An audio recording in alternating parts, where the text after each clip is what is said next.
жігіттерміз дейді. Не үшін әкелді бізге? Маралдаудың тұрғыны болмаса, бізде тумаса, өспесе, тумаған болса, не үшін әкеліп отыр мыналарды? Міне, мында 20 адам тұр. Дұрыс айтасыз, дұрыс. Жауап беріңдер, жігіттер. Тиш. Бізді неменеге итермелеп тұр мыналар? Провокация. Асаубай, Итермелеп тұр, провокацияға. неменеге итермелеп тұр мыналар? Міне 2 метр сайын милициялар тұр, міне 2 метр сайын. Неге келеді бізге? Сол айтамын. Қанша қақықтар бар бізде? Бәр жерде милиция міне. Аралтегі болашағын шешетіндей кім бұлар? Дұрыс айтасың. Заңды пешене басқан кімдер?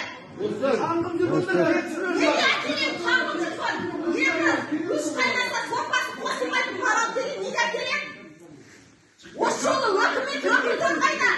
Міне адам саны басса міне милицияны ол қойып қойды. Сыртынан бір қосша қойды, ішіне бір қосша қойды.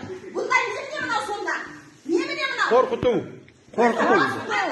Біз заңды білмейік деп бізді жаманшылыққа итермелеген ме? Әне от, әне сұрайды. Район үндеме, бір ай дегенде бізге әне жауап беріппіз, доналатыппыз хатына. Бір ай дегенде, и то электронды жіберген соң. Қай бетімен ұялмай Маралтеге келіп тұрсыз? Мұқып, неңізді әкеліп тұрсыз? Ұялмай келсін, роводының бастығы. Ал мына әрқашан адам ешқандай. Назар түгел шығарсын.